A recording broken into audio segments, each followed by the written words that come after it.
How's it going, everybody? Coach Derek Smith here. Excited to be presenting for the VSPC Clinic. Big thanks to Simply Faster and Coach Jermaine for allowing me the opportunity to do so. Extremely humbled to be speaking with such a great group of speakers, and I look forward to learning from them throughout this, just as you are as well. So thank you to Simply Faster, and thank you to the Virtual Speed and Performance Clinic. From here, I'm going to be going over power-based complexes and power-based conditioning for team sport athletes. There's going to be nothing, revolutionary here, but my goal of the presentation is that someone who's just getting started or someone who's at the high school level and maybe a sport coach and does their team strength and conditioning, you'd find something here that's practical that you can take out and apply to your team directly without needing all the resources in the world to do so. So that's kind of my goal here and what I hope to accomplish today.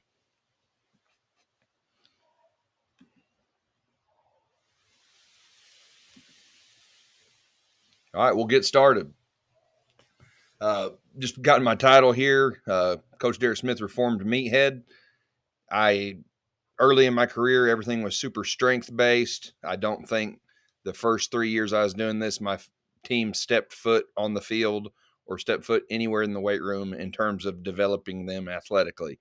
Now, my view of this was skewed because I was at a place where I worked with the best athletes overall that I'll probably ever work with, just based off genetic ability.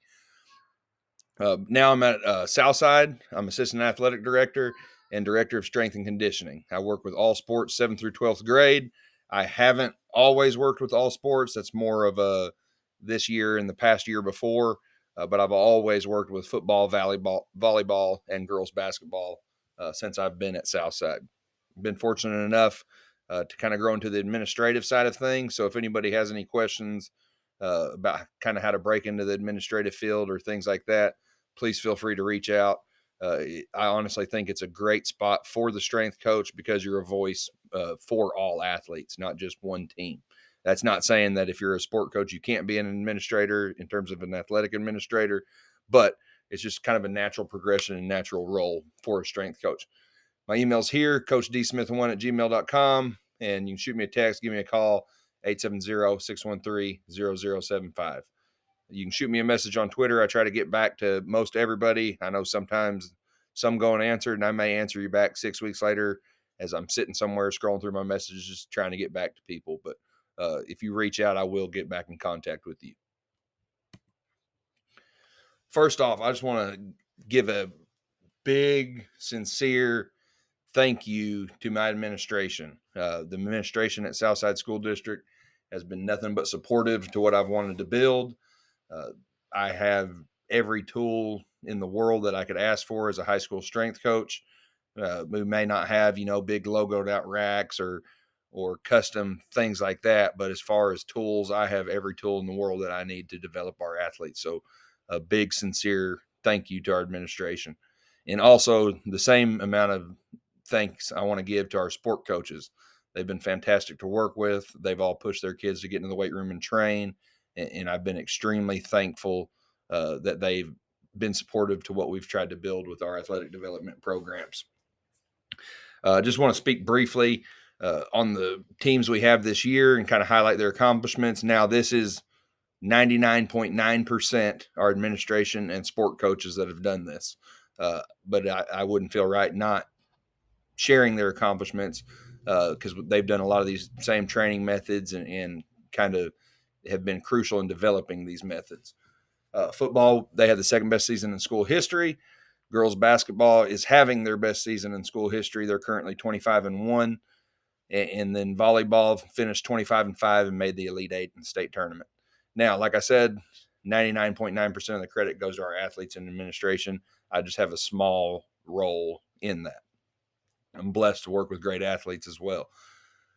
But I want to take a second here to kind of point out, especially as a strength coach, take time and enjoy your team's successes when you have them, because there's going to be years you don't have them. And that's just part of it. You're going to run across a time period where you may not have the best athletes walking through the doors, or coaching scenarios may be differently. So when you are able to have, continued success, I think it's important that you enjoy it. And if you're a sport coach out there, it's the same thing. I get, As a sport coach, you're looking at, we got to win the next game to win this tournament, or we got to win the next game to win a state championship, or we got to win the next game to win a national championship, and all that, and having that, rock mountain goal is awesome, but don't let it take away from being able to enjoy the smaller things that your team's accomplished as a coach. I'm looking at our girls basketball team, 25-1. In all honesty, in my life, I'll probably never coach another or work with another team that's 25-1. So I'm going to soak it up, learn what I can from them, learn what I can from the leaders on that team, and try and carry it over and better impact our teams later down the road. So first off, just a sincere thank you to our administration and our sport coaches. What I hope you gather from today, number one, I'm going to basically break sports into 3 different categories. And then you'll be able to kind of categorize sports based on those categories. And also, this isn't really in the presentation, but I think it's important. I think everybody should have the ability to critically question what you've been taught and what you do, especially if your mentor, if you came up in a super successful program, you need to be able to step back and look at, were we successful because of this, or were we successful in spite of this? And I think this is hard for coaches to do sometimes, especially when they really look up to their mentors. That, sure, your mentor may have done 95% of things awesome, but if you really can step back and critically analyze, you'll see some things that they could have done better that you can now, in fact, do better. So that's not really in the presentation, but I did want to make it kind of a discussion point going forward. And then practical ways to blend power and power complexes, power conditioning, we'll get into that term in a little bit, into your training. I come from a football background. I started off as a high school football coach, and then I kind of was just handed the strength and conditioning role, and I really developed a passion for it there, and that's kind of where I wanted to grow into the field more. But when you look at football compared to other sports, football is like regimented in how it's played. And I don't mean that in a negative way, but it's easier to program for football based on power and based on conditioning than it is pretty much any other sport, simply because in football there's 5 seconds of gameplay on average, and then there's 25 to 35 seconds rest every single play of every single game. It never changes. If you run a hurry up offense, it may be 25 seconds rest or closer to 20 if you're super elite at getting to the line. If you run like a wing T style offense like our high school does, it may be 35, or you may get 38 seconds before you run the next play. But football, it's a mass burst of power, quick, fast burst of power and strength, and then it's rest. Strength, power, rest. Power, strength, rest. And so I think, a lot of times we don't look at how our sport is constructed and how our sport is played when we design our training program specifically regarding power. Like if you look, so for example, let's look at basketball. A basketball team can make 3, 4, 5 trips up the court before a point scored, or before a ball goes out of bounds, or before there's a scenario where the game stopped. So they have to have all these repeated power outputs over time, as to where it's not just one max burst of power. Same thing with volleyball. A volleyball rally can last 30 to 60 seconds. Probably one of the more exciting things in sports, with people that don't watch it don't know, but it's really awesome to see in terms of watching gameplay and watching kids get after it. And that's why I think repetitive power has more of a focus, rather than, say, in football, softball, baseball. In basketball, volleyball, sports of that nature, repetitive power is more important, as to where in football, softball, baseball, boom, max effort, quick power with rest is more important. And here we're just going to look at examples of NBA combine numbers and NFL combine numbers with regards to the vertical jump. So looking at the numbers, we see that the highest vertical jump in the history of the NBA is 41.5 inches. This pretty much shattered all the other records, which are in the high 39s. But compare that with the NFL combine, and the highest vertical jump there is 46 inches. And pretty much every year, every other year anyways, there's always someone over 41.5 inches, which is the NBA record. Now, to me, that doesn't mean that NFL combine athletes are better athletes than NFL football players or than NBA basketball players. It just means that the nature of their sport has developed them for this test. So, for example, the vertical jump, they pretty much get one rep and then they rest. And then they may get one more rep, then they rest. As to where the same thing happens in the NBA, but they're used to more repetitive work. That's why I think tests like the rate of or reactive strength index and things like that are huge for your more reactive sports. And then you could see that, in testing going forward and combines going forward. That's why I think it's more important. So do I think NFL athletes are better athletes than NBA athletes? Not at all. I just think their sport has conditioned them over the course of play uh, to not have that necessarily max burst of power compared to, say, an NFL player where their sport has conditioned them to have that. All right, we're just going to look at like some quick demands of sport.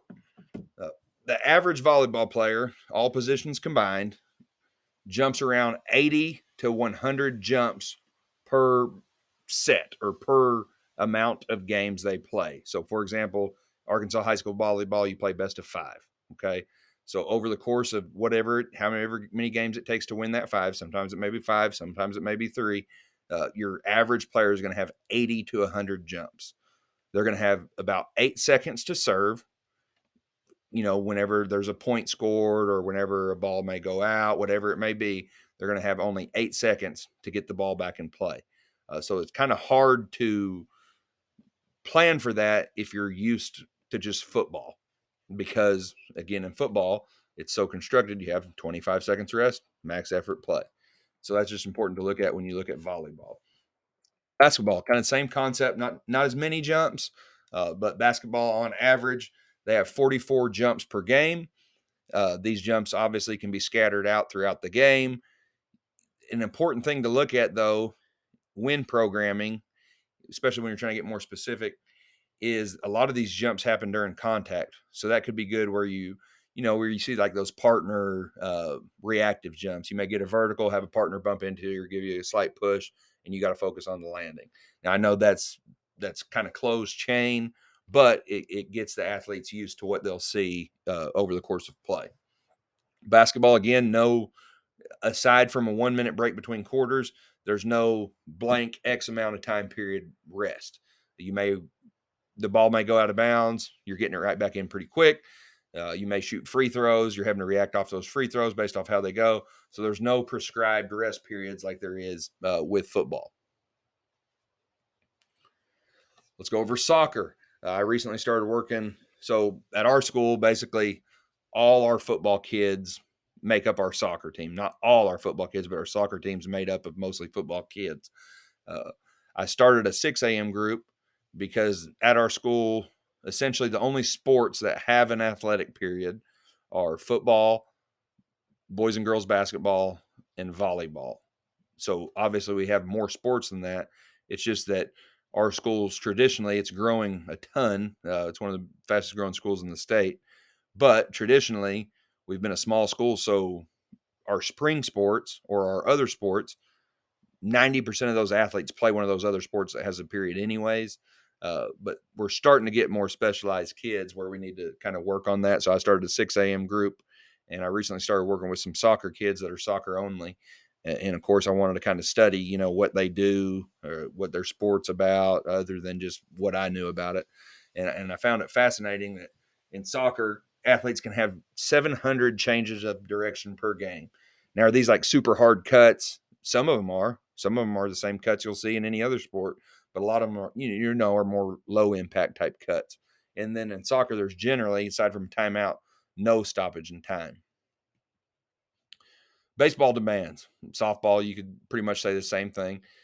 Heavy rotational emphasis, but this is kind of where baseball and football are similar. I know it's not the same sport, but they're similar in time periods. There's generally 20 to 25 seconds between pitches. So no matter what happens, generally, on average, you're going to get 20 to 25 seconds between pitches. All right, this is kind of like one of the key points I want to make in this presentation. And it's not anything groundbreaking, it's not anything revolutionary, but there's basically kind of three categories. And this may change over time. I may come up with four, may come up with five. I may say this is a terrible idea. Uh, but there's three categories of power and power output that I like to categorize sports in. And so, option one, it's either a bout of power. Option two, it's either a repeated bout of power. Or option three, they are bouts of power.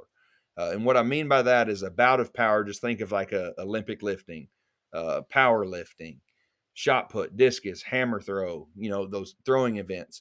It's one quick burst of power and strength and then rest for a prolonged period of time. As to where, say, let's look at football, baseball, softball. It's one quick burst of power and strength, but then it's a rest, but the rest is planned. The rest is known for the most part. You know how long you're going to rest, and then you do the same thing again. And then you do the same thing again. And then you have bouts of power, like volleyball, basketball, soccer, where there's these repetitive uses of power and these repetitive jumps, these repetitive cuts that happen over the course of several seconds. That can happen many times. And so that's just kind of a different way to look at how you categorize your power development.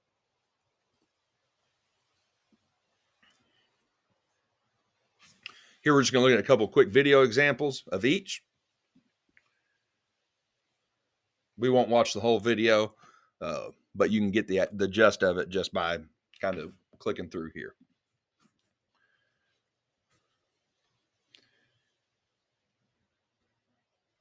One quick burst, max effort power.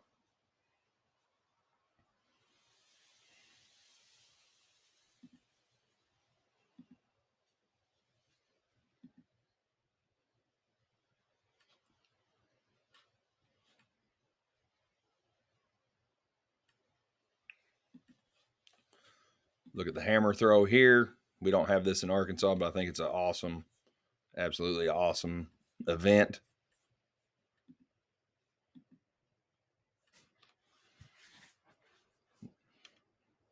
Lets it rip, large burst of power, then a prolonged period of rest. There's two examples of a bout of power. Now we'll look at a repeated bout of power. We'll look at a baseball example and a football example.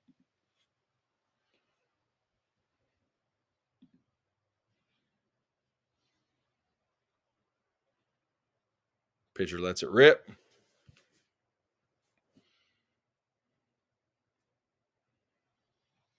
Notice a lot of times when you think of baseball, you just think of pitcher batter, pitcher batter, pitcher batter relationship.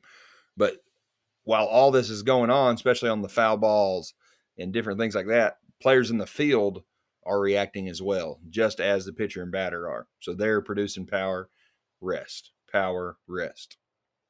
On one of those foul balls, your right fielder or left fielder may have broke for 20 yards.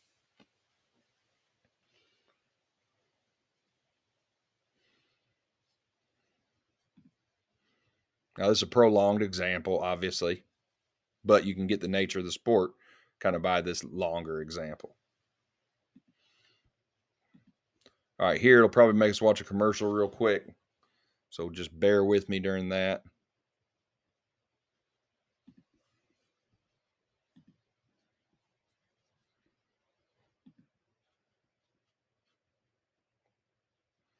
Sorry, y'all, give me just a second.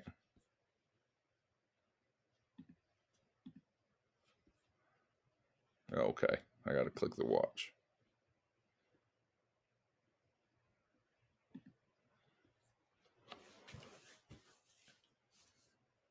I think it's going to have to roll through just a couple commercials.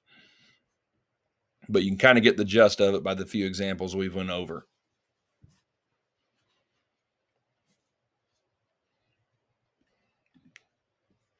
All right, again, don't just watch the circled players, watch the field as a whole. One quick bout of power.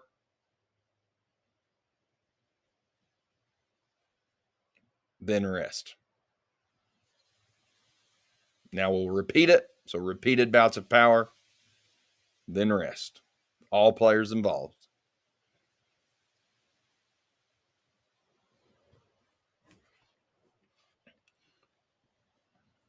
Repeated bout of power, then rest.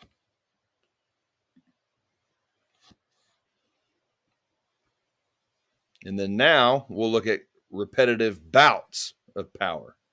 So let's go to bouts of power.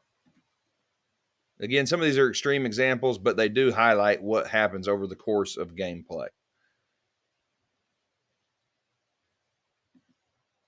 There's one in particular I want to show here. Yeah, right here, I think. Player goes up for the board. 1, 2, 3, 4, 5, 6, 7, 8 times in the course of about 10 seconds. Now, extreme example, but it happens quite often on a smaller scale in basketball. Here's an example from volleyball. Again, an extreme example, but it definitely highlights the importance of it. I mean, this goes on for over 60 seconds. Just repeated bouts of power.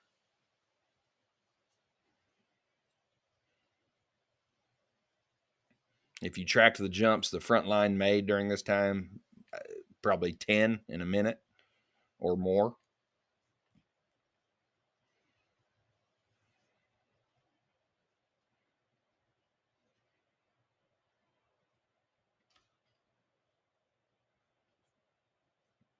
And it goes on for quite a while. Again, an extreme example, but you get the gist of repeated bouts of power versus a repeated bout of power and then just a bout of power.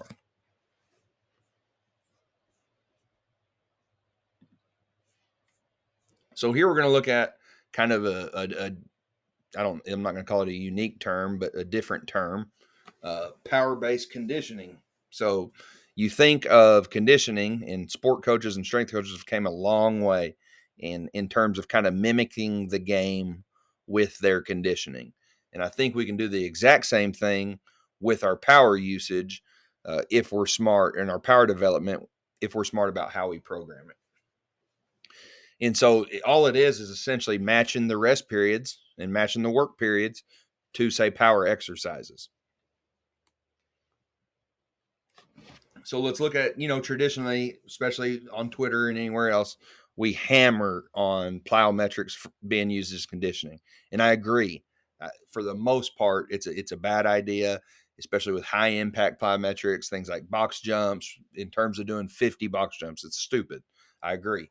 Unless you're training a CrossFit athlete, which I'm actually working one with now. So that's kind of changed my mind on a lot of things and kind of made me do things that I don't necessarily agree with, but it's in the nature of their sport. But aside from that, plows for conditioning is bad, or is it? I think if we do it appropriately and smartly in terms of power-based conditioning, then it's probably beneficial for the athlete. If we just put them through the ringer and do a bunch of things with no reason behind it, then it's probably not. So plows for aerobic-based conditioning, I wouldn't agree with. Plows for anaerobic-based conditioning, absolutely. Just got a quick example here, which you could use with, say, an offensive and defensive lineman. You could either do a clean or a hang power snatch every 30 to 35 seconds for 8 to 12 rounds. Don't be an idiot. What I mean by there is obviously you don't need to do that with 90% of your max or 80% of your max.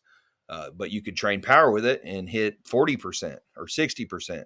Or if you want to go a little heavier in terms of getting more specific as they get closer to season with what they're going to see, then you could go 65, 70%.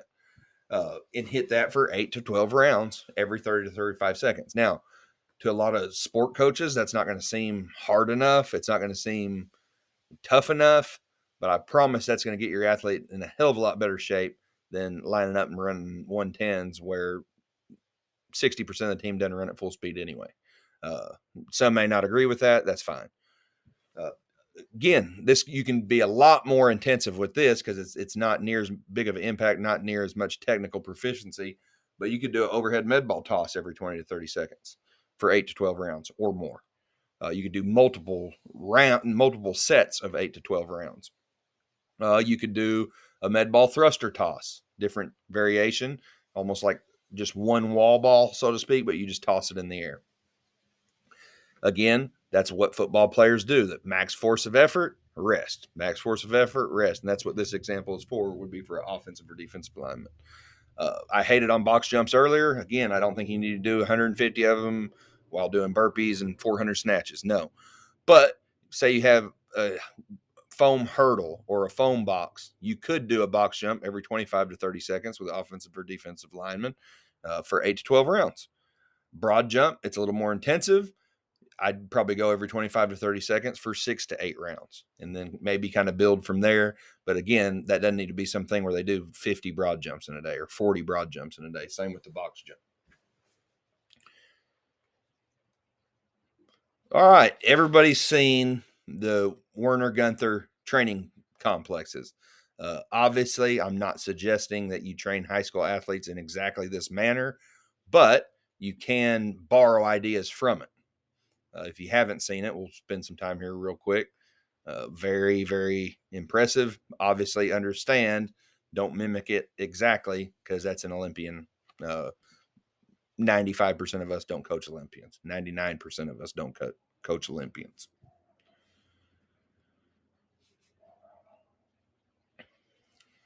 But again, one of the way he trained was through these complexes. His was more kind of French contrast based, but you'll see in the video examples later on from our athletes are all kind of more power based.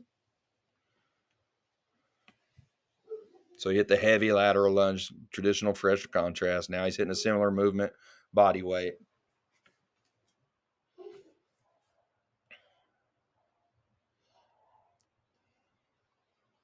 Just a freak show.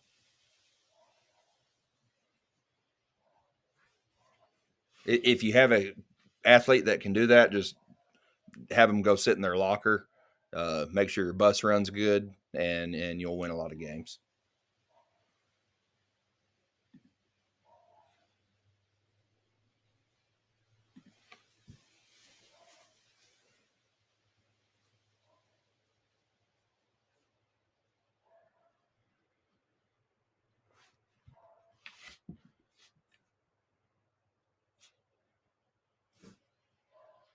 Kind of a similar view as earlier, except now he just adds the jump down with it.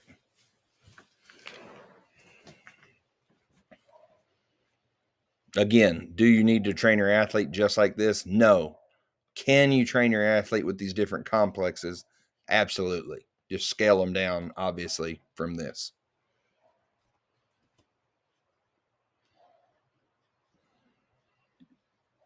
All right, we're going to look at some of our athletes here. I'll go over kind of each one, their background. First off, this first example here, I can't remember exactly the complex she went through, but I want to highlight that she wasn't our worst athlete. But say we have, I don't know the number exactly off the top of my head, but if we say we have 120 female athletes, 9 through 12th grade overall, all sports, it's probably more than that. But say we did, she wouldn't be in the top 100. She wouldn't be in the bottom 10, but she wouldn't be in the top 100 based off earlier. Now she has kind of worked her way where she wouldn't be in the top 20, but she's not at the bottom end anymore. So that has been absolutely phenomenal to see over the course of her development and training. Let me get where I can full size it here. Sorry, the resolution ain't great. 3 med ball tosses from the ground. Volleyball athlete. So her rest periods, obviously, between these two, she basically does it, walks over, kind of briefly catches her breath, goes into the depth jumps. I'd say probably 10 seconds between the two, not the depth jumps. And then she goes straight into a vertical jump, approach jump. She hit 23 on it. Her 2 years ago, her approach jump was, I think, I'll go back and look, but it was 15 or 16. Wasn't fantastic. All right, so her rest periods were shorter. All right, now we'll look at a football athlete. This was our quarterback this past year. And also, kind of pay attention to the loads on a hand-supported RFE split squat. If you're a decent athlete, decent strength, you can hit 3 bills or more. So notice the weight, not overly heavy. And so it's not a traditional French contrast where it's a heavy load, lighter load, lighter load. It's just more kind of a lighter load being moved fast repetitively.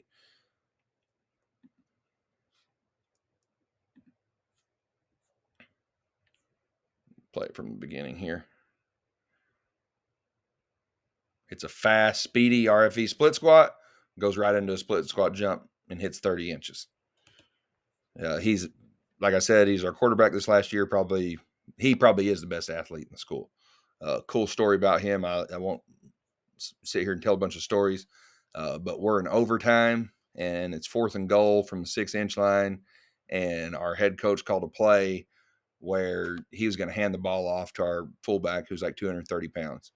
And quarterback came to the side and he said, if you want someone, he didn't hesitate about what he said. I'm going to keep it PG.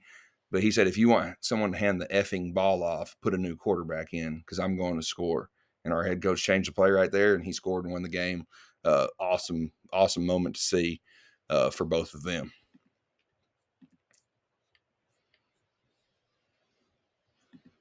Here's another volleyball crew, junior high volleyball. This is just another kind of complex they do. 3 thruster tosses.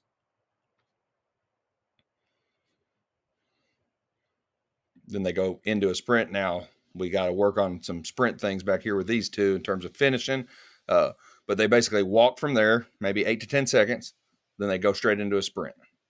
Then they walk from there over to the bike, and they go straight into a 5-calorie bike.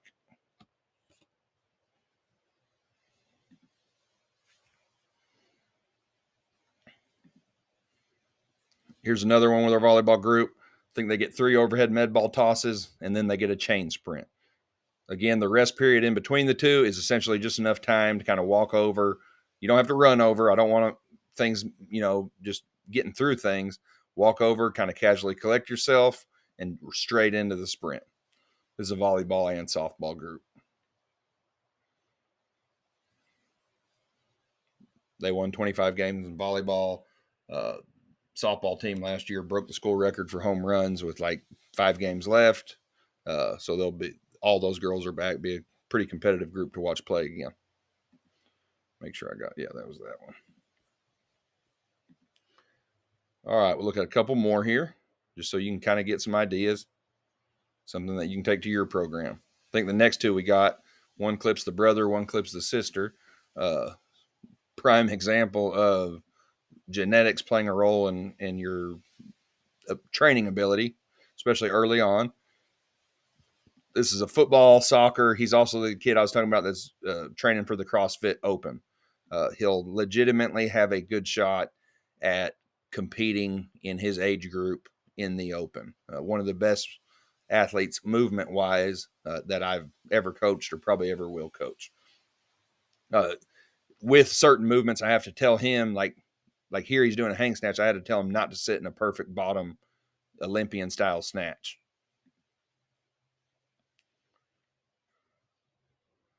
He's going to get 3 hang snatches. Again, look at the weight. It's not like a max effort load. It's just a move it fast load. If you have VBT sensors, slap those things on there. We have one. Can't do much with one with 50 kids. Then they go straight in to squat jumps. 3. Then they walk from squat jumps over to box jumps. Focus on landing high.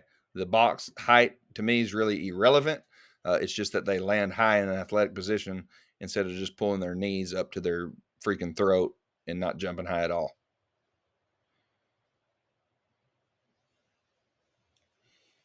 Then from there into 3 overhead med ball tosses.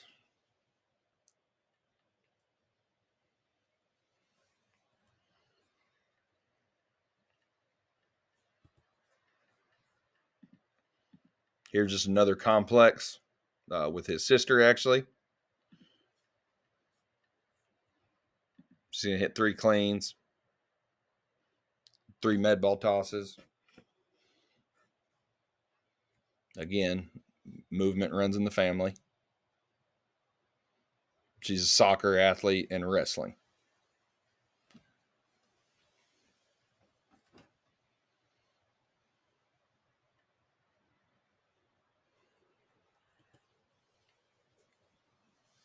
Here's a couple more.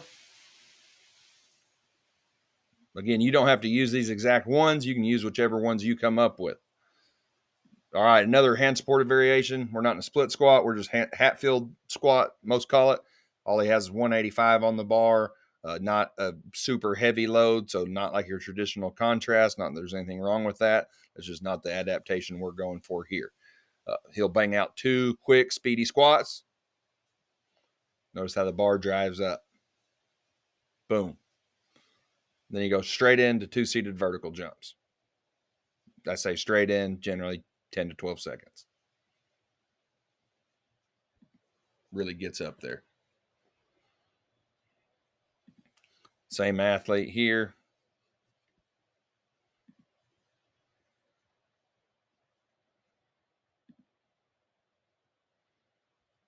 Again, light load. I think his clean max, so he's probably at 50% of his max here. That's 95. His clean's right around 200. Just moves it fast. Again, into the high style box jump.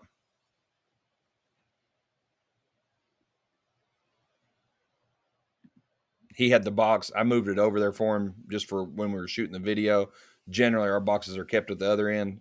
So when we're in a team setting, they'll bang out a clean, walk to the box, and then kind of get their breath. Kind of just a different take on the med ball toss here. Starts tall, snaps down to it, and throws it. Gets 3 of those.